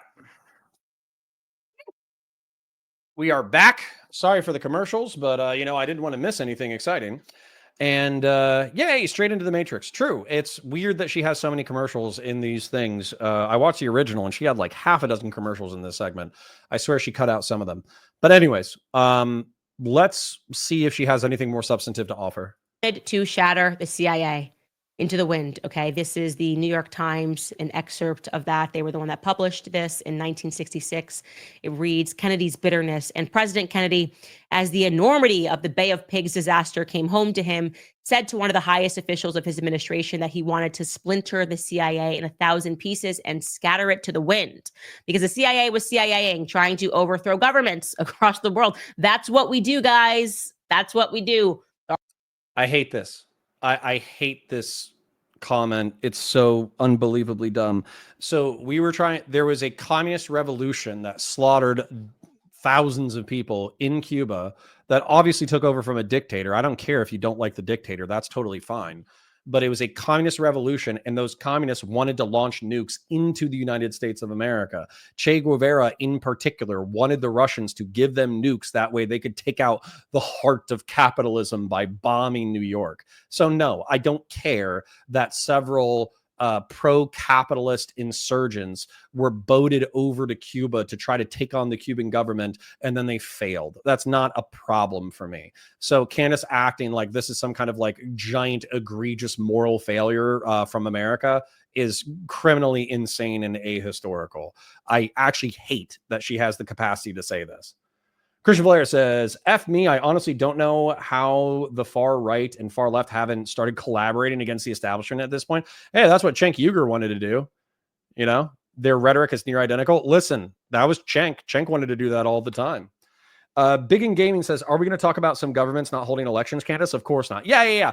So seriously, like I guarantee you that if we watched her Ukrainian coverage, she would complain about how Zelensky ran an election 10 years ago and hasn't run an election since. Probably won't have anything to say about Putin being in some form of prime ministership or presidency for the past 30 years and being the de facto leader of Russia for 30 plus years. We failed at the Bay of Pigs. Well, we failed at the Bay of Pigs because we only half committed. So that's, I don't know if I would have supported American forces invading Cuba, but, I don't know what the world, I would have to think about that more. I would have to think about whether or not the world would be a better place if we had fully supported the Bay of Pigs invasion. But anyways, let's continue. Sorry to tell you if you thought that we were doing this in the interest of protecting Americans. It's just nothing you learned in history class is real, okay? And I hate this woman. JFK made Allen Dulles resign from the CIA following the disaster of the Bay of Pigs in Cuba. But like I said, surely Allen Dulles, before that, must have been his own man. Nobody could have been moving him, telling him to do all of these things at the CIA. Okay, stop everything, because I'm telling you that no, Allen Dulles was blackmailed, okay? I gotta say this right at the top. It is shocking to me how when I'm not even trying to look into Israel, they pop up in everything I investigate as people that are blackmailing someone. Case in point, the Brigitte Macron story, nothing to do with Israel. Out of nowhere, for those of you that follow that story, we suddenly get to this chapter and we learn that Emmanuel Macron was being blackmailed by Israel because they wanted him to form closer relationships to, I think it was Morocco over Algeria. Just every time I'm looking online, I'm like, oh, there's another story about Israel and blackmail. Completely foolish if you don't believe that Israel blackmails people, okay? You are out of your mind. But don't take it from me. As I said, we're only using Jewish sources today, okay? And I read this article, which I think nobody has read except for me, but probably not, in Ami magazine. Now, for posterity, because I will be called an anti-Semite no matter what, Ami magazine is an international news magazine that caters to the Orthodox Jewish community, okay? It is published weekly in New York and in Israel. The magazine was launched in November of 2010 by Rabbi Frankfurter and his wife. Again, I say this only to explain to you that this information provided is not anti-Semitic, okay? Yeah, Jennifer West says, hence why I wouldn't give her the time of day if you weren't covering it to debunk it. And her Pierce Morgan get together is a real trip. Yeah, so I think the thing that we need to prepare for, so we're figuring this out, right? We're figuring this out as we're going. Being live for an extended period of time, it's a new channel. We're figuring out what the content is going to be.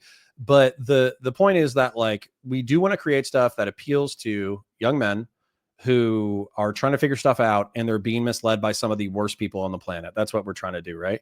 And with Candace, I think she's saying some of the dumbest stuff possible, but I think that it is good content in the fact that we can at least consume what some of our most diehard, horrible opposition is. Like, even as a center-right Republican, I view all of this as completely contradictory to everything that I care about. And so reviewing it, we'll review it to debunk it, right? That'll be the point. So, yeah. Christian Blair says, I could almost buy that someone in the CIA wanting JFK assassinated just for him betraying hundreds of anti-Castro forces during the Bay of Pigs. Cubans were the 1960s Kurds. Yeah, Christian Blair, I mean, I agree with you. So all she's doing is she's listing more factions that had a justifiable reason to want JFK dead, and she's not connecting the dots as far as who definitely did it. So, you know, I'm waiting for her to put a bow on it. The facts here really don't care about your religion. On February 10, 2021, Ami Magazine published an article that blew my mind, and it was entitled Blackmailing Rockefeller, the Scandal That Helped Israel Become a State. Okay, you're in. We're paying attention now. This is crazy. In the article, the writer, John Loftus, reflects upon how he once upon a time co-authored a book that was called The Witness Tree. So I'm going to read to you what he says about that book. He writes, back in 2008, I had written a historical novel about Reuven Shiloah. Okay, remember that name, Reuven Shiloah, with my Canadian friend and co-author, Brendan Howley. Our book, The Witness Tree, was fiction that was based on fact. But putting it out as a novel made it considerably easier for me to circumnavigate the censors at the CIA. Despite 5-star reviews, the only copies ever published were by Random House Canada, and they are difficult to find in print. Apparently, The Witness Tree is simply too sensitive ever to be published in America, even as fiction, because it exposes the families of 2 CIA directors as money launderers for the Nazis. Worse, The Witness Tree tells the truth about how Reuven Shiloah used his knowledge of those secret Nazi connections to blackmail Nelson Rockefeller into creating the State of Israel. Okay, we got to get into this. Okay, so this guy, to slow that down for you, this guy, John Loftus, published a book. He intentionally made it fiction because he knew the CIA would censor it. The book is not allowed to be published in America. I don't even know what that means. That sounds crazy to me. But he was trying to get past the CIA censors. And so he's like, I got a little story for you about the founding of Israel, and it's got to do with blackmail. Okay. Now it's years on. John Loftus is in Massachusetts. He's working on this project about espionage in Israel. And a guy who is also in the research department comes over to him, and his name is Jim. And Jim says, hey, there's this guy. Okay, I gotta pause this real quick because we're gonna absorb an incredible amount of stupidity over the next few minutes, and it's totally fine. Okay, it's an interesting story, even if you don't like the source. This is a perfectly fine story to analyze. And I seriously think that Candace, when she said earlier, like, you're not allowed to know this part of history, you're not allowed to study this, it's like, you moron. You could literally find half of this stuff on Wikipedia right now. You're just not interested, and you have a Eurocentric view of history. And I'm not saying that as an indictment. I was raised with a Eurocentric view of history. I only cared about, what was it? Basically, Roman history, the Dark Ages, the Renaissance, American colonization. That's what I was taught as a kid, right? But the history is obviously so much larger. And when you look at, I have a book back here somewhere called Israel, the Startup Nation. It literally goes through the IP. I'm just going to be rude just because I'm getting tired, but it goes through the IP theft that the state of Israel had to do in order to create the industries within Israel.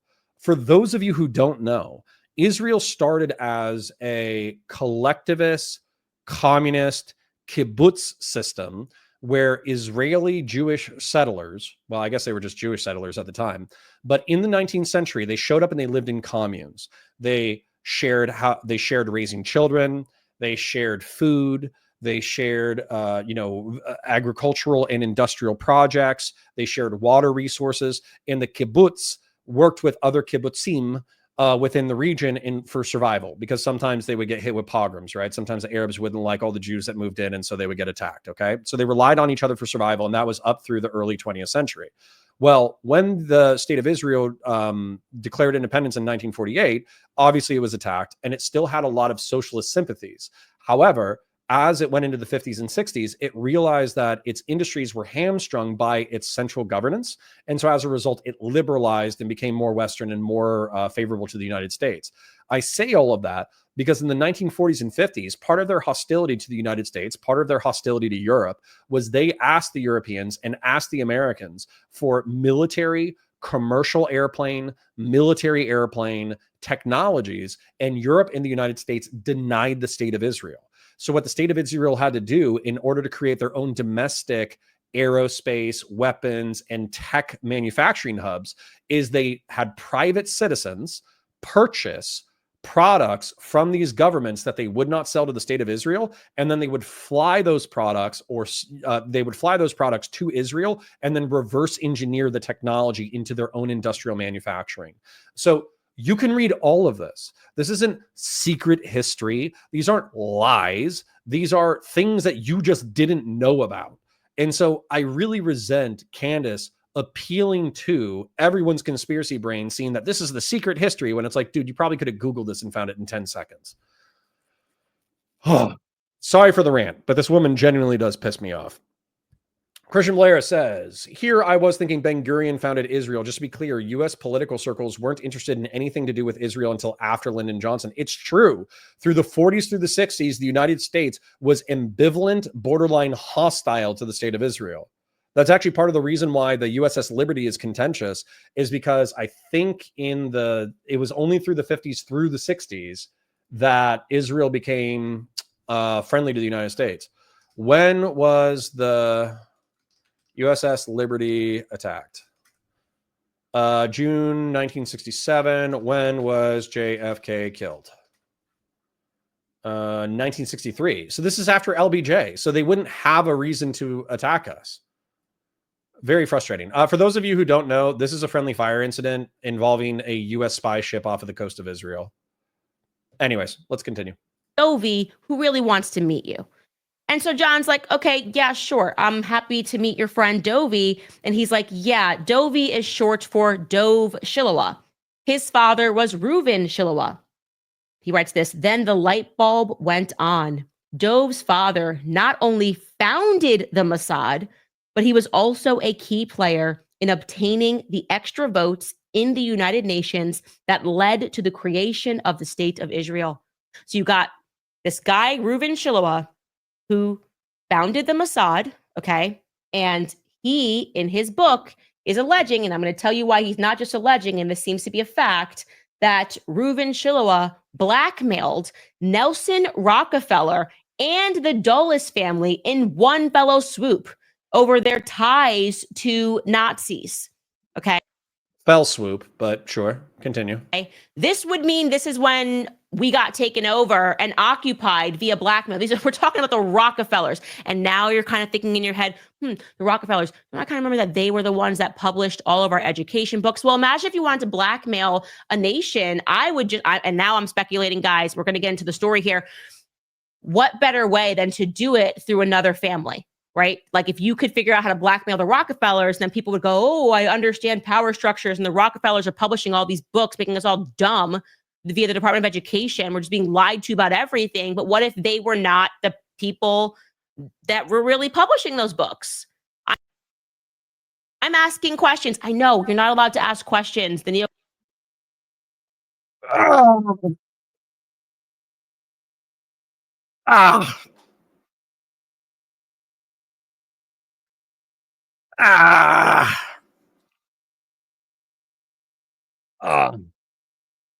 Did she just psychically attack me?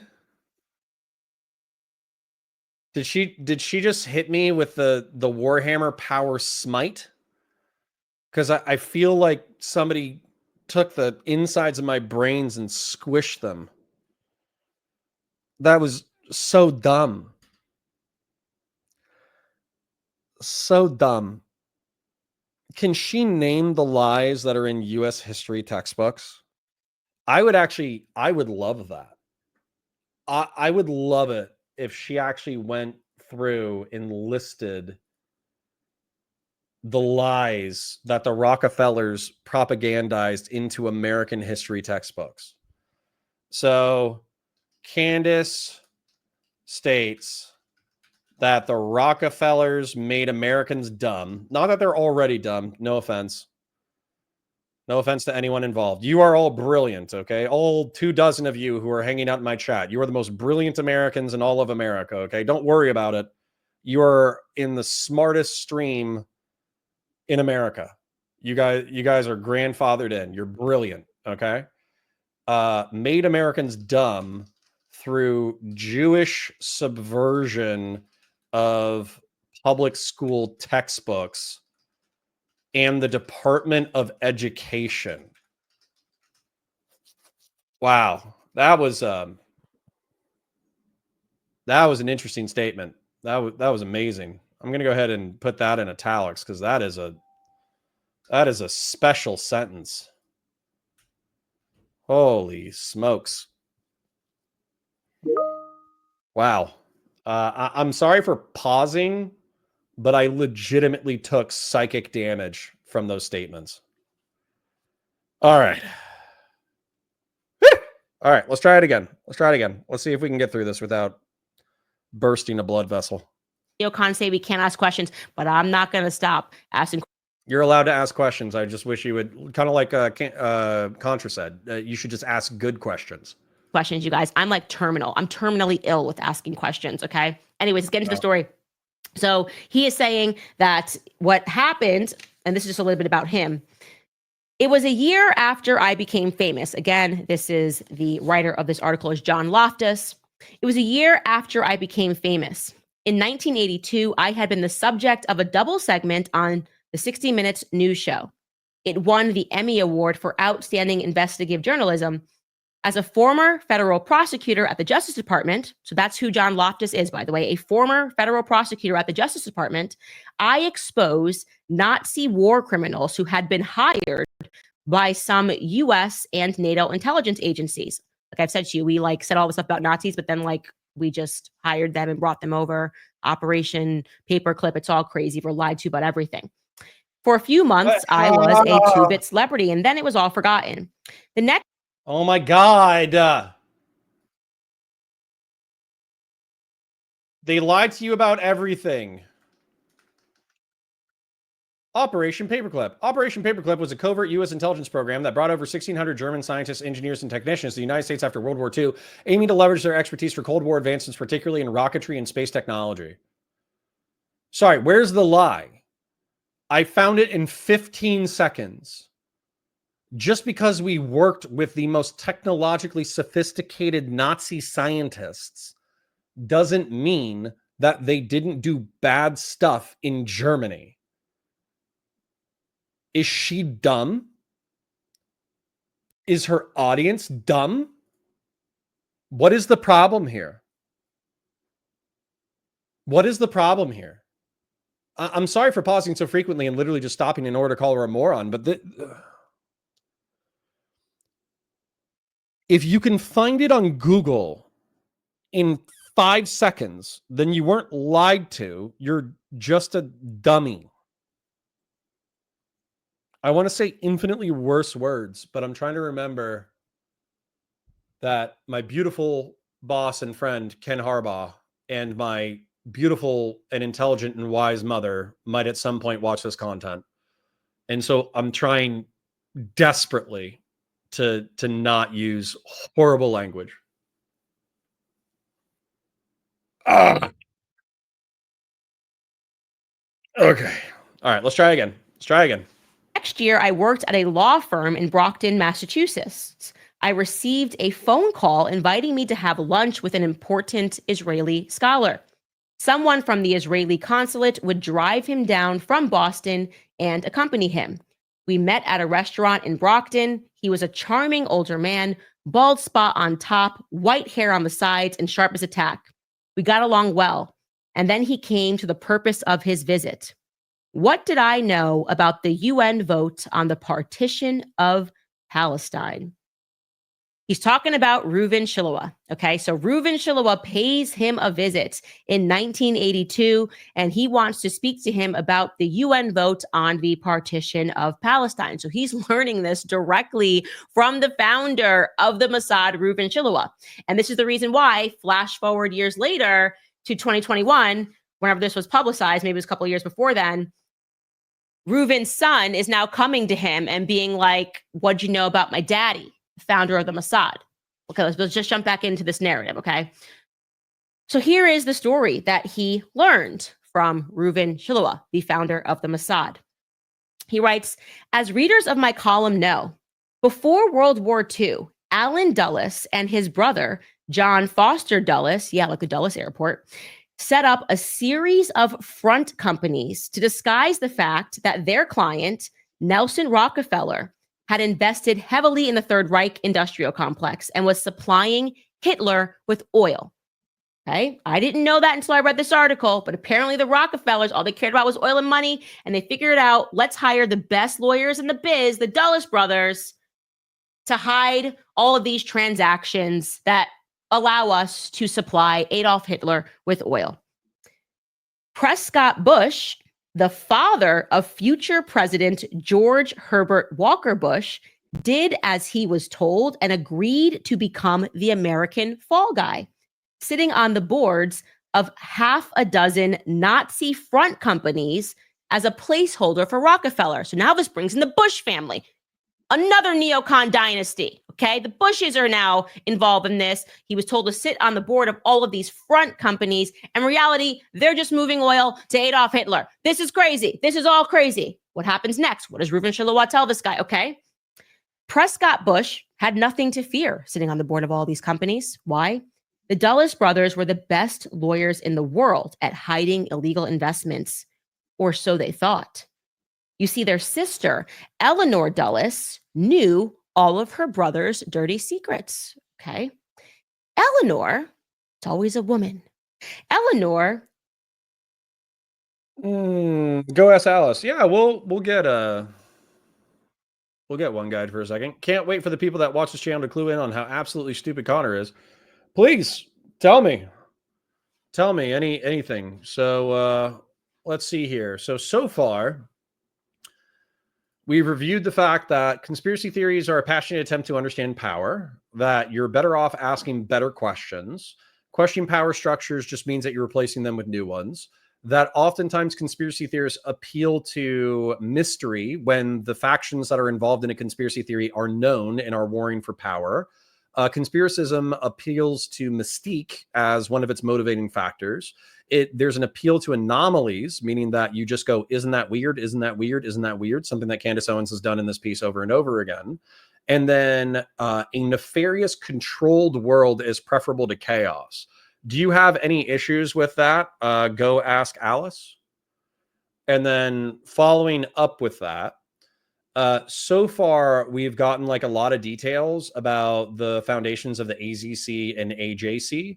But what's effectively been revealed is that there were 3 or 4 factions that would have motivation to kill JFK, including Israel, the CIA, and the Soviets.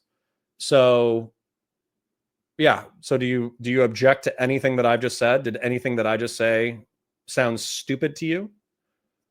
You are absolutely free to respond with something that I have just said that is stupid. Was the family scandal. Look at her. Okay, Eleanor Dulles, Allen Dulles's sister. She had married a Jewish professor. Having a Jew in the Dulles family created a bad image for their German clients. So like, Eleanor, what are you doing? Like, you're married to a Jew and we're like, giving oil to Adolf Hitler. This is not a good look, okay? We're not into this. You marrying a Jewish professor. It goes on and says, Eleanor always blamed her brothers for driving her Jewish husband to then commit suicide. So she started making copies of the records concerning her brother's front companies for the Nazi money laundering, including some of the Nazi codes. According to my sources, she gave them all to a man named Reuven Shiloah. Mind blown. Literally mind blown. You guys are like, where is this? I'm going to link this story. I promise to drop it right now in the chat. You can find it. I just showed you Ami Magazine. Google it. Ami Magazine talking about how the Mossad blackmailed in one fell swoop the Bushes, the Rockefellers, and the Dulles family. Okay. And he's published a book on it. So you can go, you actually apparently can't get this book in America. It's hard to get your hands on in Canada, but you maybe would be able to find digital copy of The Witness Tree. I have not read this book, by the way. I've only read this article. When I read this article, I was mind blown. And genuinely, I was just going like, I'm trying to connect with dots here. Like America clearly got occupied at some point. And I don't understand what could have possibly happened. Like, how did all of these American companies suddenly become completely subjugated? And it seems like we're just constantly doing Israel's bidding. And then I find this article and my mind is blown. And this is not anti-Semitism, my friends. This is Ami Magazine. It's very Jewish. Okay. I probably wasn't even allowed to read it. I'm not an Orthodox Jew. I don't even know if I'm allowed to read it, but I read it. And now you're going to read it and things are getting crazy. So you just have to accept that. Christian Valera says, it costs $5.99 on Amazon, you stupid witch. Yeah. Yeah. So hold on. Let me just go here. Let's just do this real quick. Prescott Bush Nazis. How Bush's grandfather helped Hitler's rise to power. This was published in 2004. This has at minimum been known for more than 20 years. Prescott Bush, that's 2025. Is there a different publish date? Prescott Bush alleged Nazi ties. This was published in 2003. Brown Brothers Harriman in the Second Right War. Prescott Bush. Yeah. So we've known this for more than 20 years. Now, that has no bearing. I'm not saying like that is like a complete debunking of whether or not Israel had leverage over powerful families in the United States. But I want you to kind of answer this question because I don't think she's going to answer it, but we'll see if she does. So what you just told me is that the Israeli Mossad was able to correctly find intelligence that there were powerful families inside the United States of America that were violating trade embargoes in order to sell the Nazis petroleum after the United States had already embargoed them. And they blackmailed the Rockefellers and parts of the UN in order to help support the creation of the nation state of Israel. What does that change? But like, honestly, I'm asking chat, you know, there's 24 of you. What does that change? Is that a clear smoking gun evidence that it wasn't Lee Harvey Oswald who shot JFK? Is that smoking gun evidence that it was the Israeli Mossad who killed JFK? What is it smoking gun evidence that a fraction of the CIA killed JFK? What is the, like, admit the facts. Okay. Israeli Mossad blackmailed the Dulles brothers and Rockefellers. Now what? Okay. And this kind of goes back to the conspiracy video where it's like, you're appealing to, isn't that odd? Isn't that weird? And then you're allowing the audience to make their own conclusions. So I want to see if we got 15 minutes left in this video. I want to see if she actually goes for any conclusions. Let's take a look. These are the facts. This is not a conspiracy theory. No one can debunk this article. So the reason why Dovey, Reuven's son, was coming to Reuven was because Jim explained that Dove wanted to talk to me about his father who had died at the age of 49. So apparently Reuven Shiloh had died at the age of 49 when he was only 18 years old. When the video call started, Dove said to me, "I think you may know more about my dad than I do." And then he looked at him. At this time, Dove was really old. Dove was 80 years old. And he said, "How do you deny an 80-year-old man the truth about his father?" So we began to talk. And then he tells him about his dad and how that was then, now you can look into Nelson Rockefeller's involvement in getting, like I said, them to vote on allowing Israel to become a nation. And another piece comes together. Okay. And here's my perspective. Israel's been corrupt since its founding. I don't know how anyone could deny that. And What? Okay, I need to know what corrupt means. I need to know what she means, okay? The United States of America was founded on, basically rebelling against the king of Britain. We used guerrilla warfare and militia warfare against a standing army, engaging in what's considered guerrilla and dishonorable tactics. We then fought bush wars against Native Americans for a century. We had slavery the entire time. We fought Barbary pirate wars against pirates in the Mediterranean.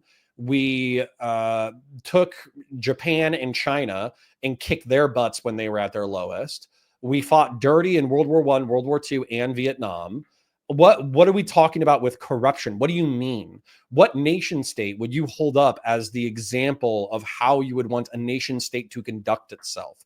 Because even if you pick something like Ireland or Switzerland, which are like historically relatively neutral countries, Switzerland was neutral as all of its neighbors were butchered and didn't take any action while Germans like overran the entire continent and started slaughtering minority groups. And then when it comes to Ireland, Ireland was so desperate for independence that they were willing to work with the Nazis in order to gain independence.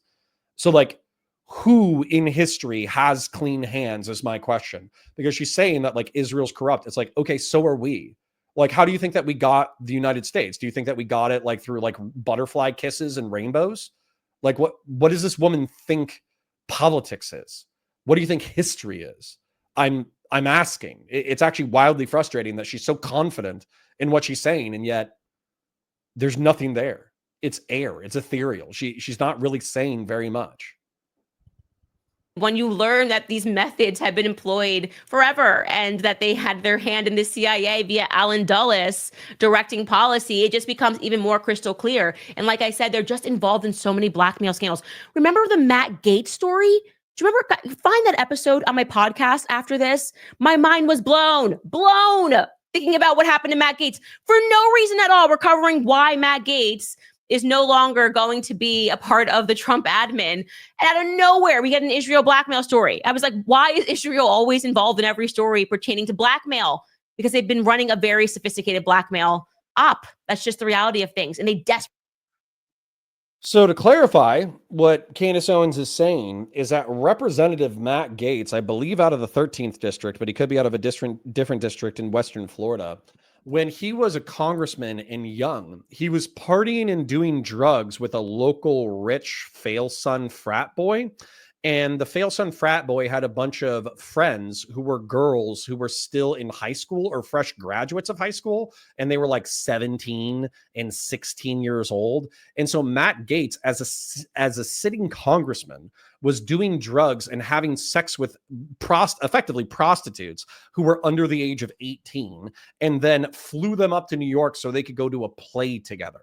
And so this comes out 2 or 3 years later because people are basically saying Matt Gaetz cannot be trusted to be a part of the Trump administration, and Matt Gaetz cannot be trusted to continue his seat in Congress. And so that was part of the beef with McCarthy and him, was Matt Gaetz was going after McCarthy in order to get him unseated as the Speaker of the House. And McCarthy was like, yeah, I could jack up your career in 5 seconds because the House Ethics Committee realized that you were banging underage prostitutes and doing drugs as a sitting congressman, you massive piece of shit. And then unfortunately for Kevin McCarthy, sorry for the profanity there, Ken, and to my mother, I'm also sorry for the profanity. But that was it. That was the whole story. So what? People were leveraging that against him to not be a part of the Trump admin? Good. He shouldn't be a part of the Trump admin. He shouldn't be a part of any admin. If you're a sitting congressman banging underage prostitutes and doing drugs, like, no. And they're like, oh, well, Congress is filled with people who bang underage prostitutes and do drugs. Good. Remove them too. Report all of them to the House Ethics Committee and get them all barred. What the hell? Yeah. What is the connection between Israel and Jews? Do we want to look that up real quick? We can. I mean, we're at it anyways. Why not? Google Matt Gaetz Israel blackmail story.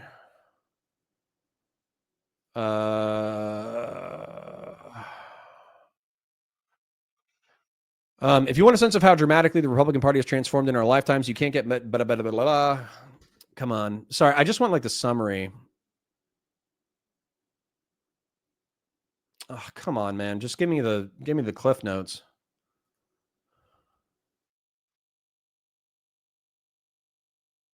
Florida Republican under investigation for alleged sexual relationship with minors brings Robert Levinson, who went missing in Iran 2017, into increasingly complex scandal.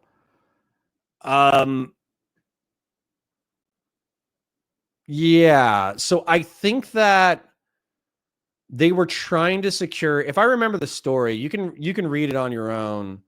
But if I remember correct, Matt Gaetz was saying that the extortion, his misbehavior, was being used by a paramilitary organization to try to rescue a Jewish American FBI agent who went missing in Iran, who was believed to be held in Iraq. Yeah. So sorry, that's enough like schizo that I don't need that in my life. You can Google that if you want. I'm listen. We've been absorbing lots of news, plenty of conspiracy theories, and we're still listening to Candace Owens for like another 10 minutes. So let's just try to get through this without having blood vessels burst in our heads. Desperately didn't want to register. AIPAC so desperate. I'm not saying that this had to do with JFK's assassination, but I'm just helping you guys put pieces together by just asking questions. Dun dun dun. How dare you ask questions? So here's the truth, okay? Israel.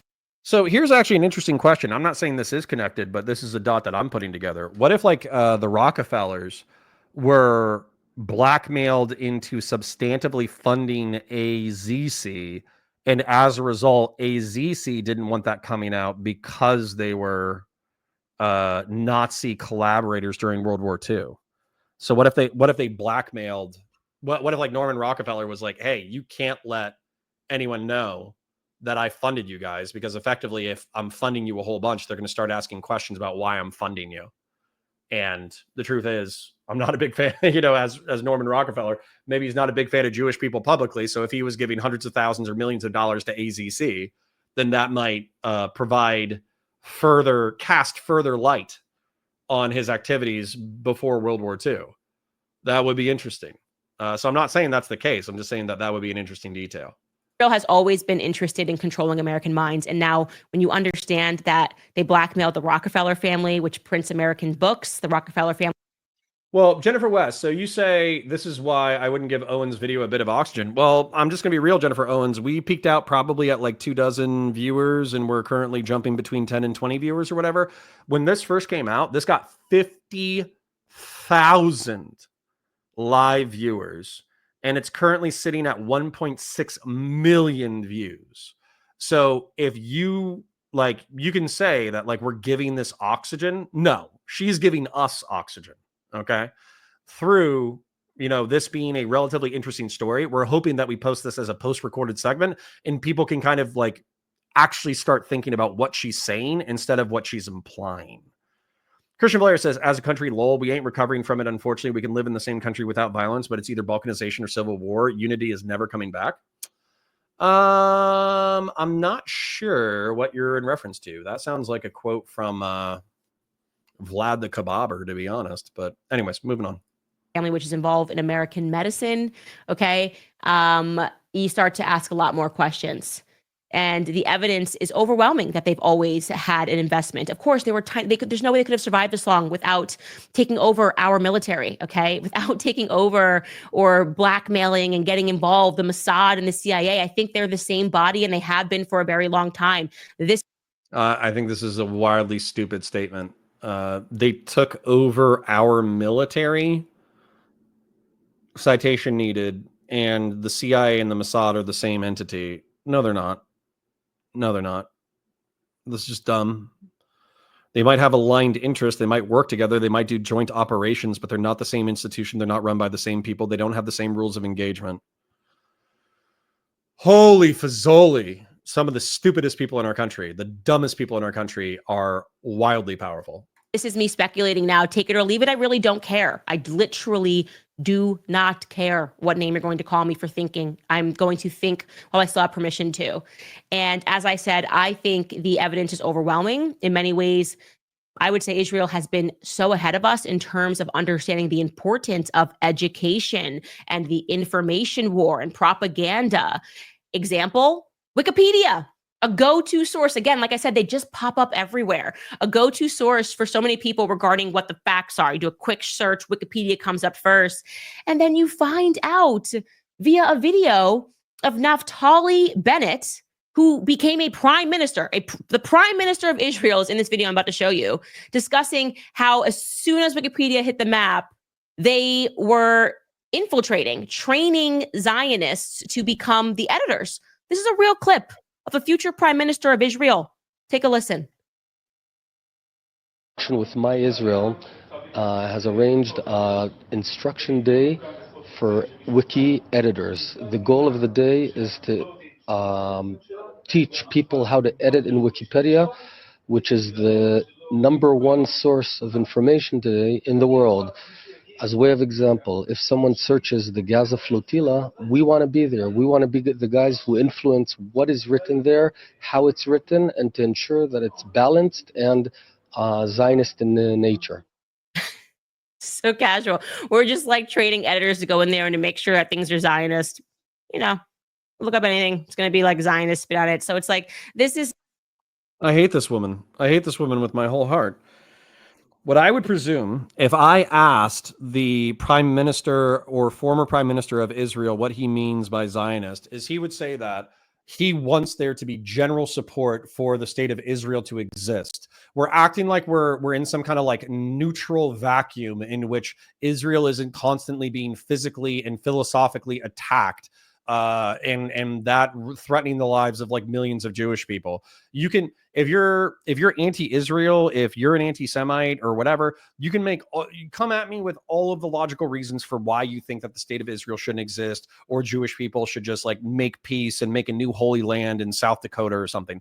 I don't care. But the point is, if you find an Israeli prime minister, somebody who lives in the state of Israel, who believes in the Zionist project, and he's saying, we are going to get people in order to go into Wikipedia, in order to try to put in paragraphs that are vaguely pro for the state of Israel, okay.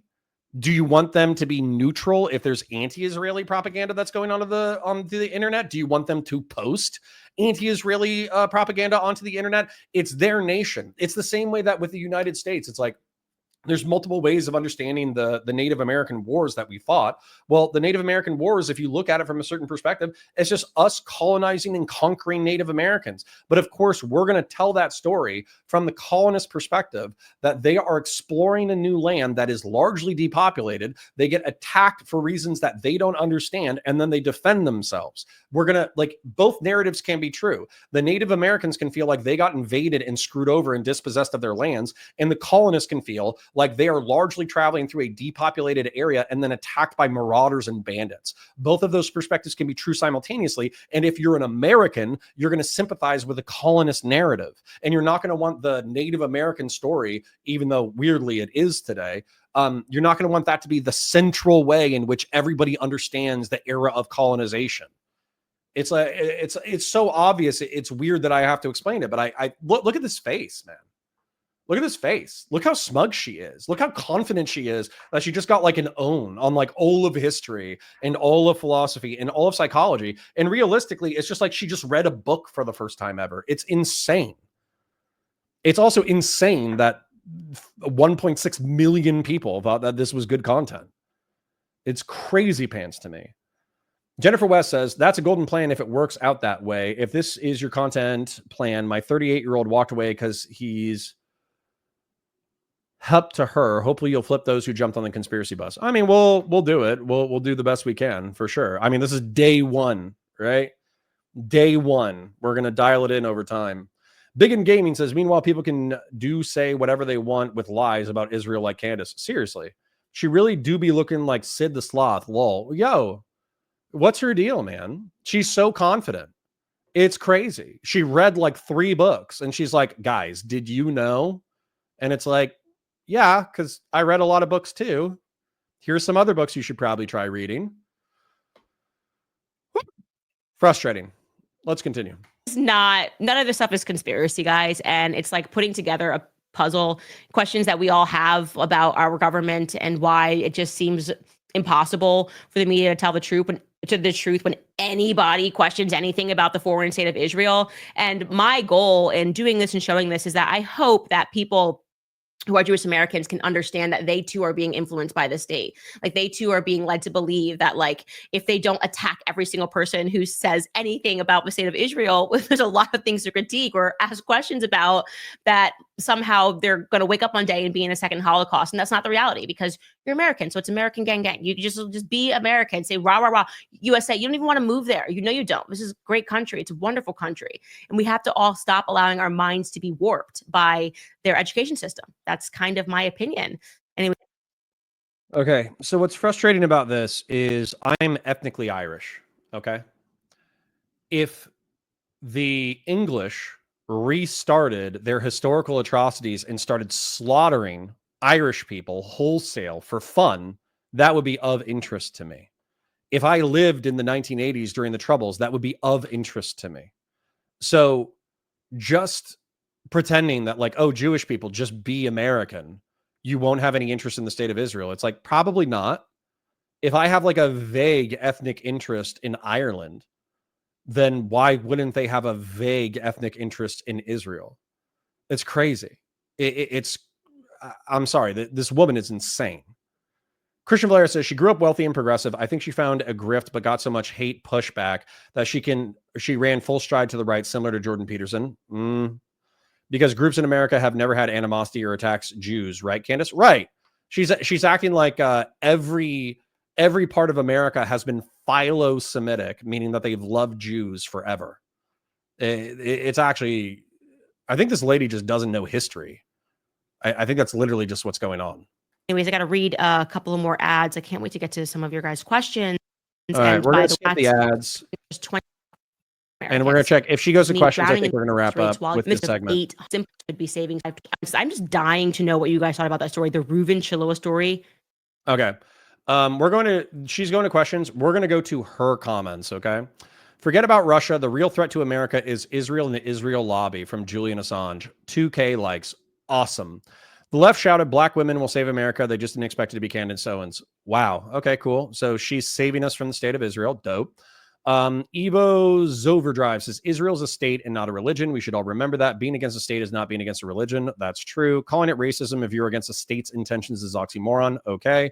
Edit, by the way, I'm in the EU and I'm an American in my heart. Go Candace, the truth is out. Okay. Guys, she's sick. Her team sent an email. That's something about her being pregnant. Ben Shapiro is having a meltdown right now. I wouldn't. They will call you anti-Semitic, but never a liar. Yeah, I don't think she's a liar. I think she's too dumb to lie. That's true. I think that she thinks that she's totally right. And I think that she's a moron who's never read a history book before. Wait until she digs into their involvement with 9/11. Pass the popcorn for that one. Oh, great. So we got 9/11 conspiracy theorists in here.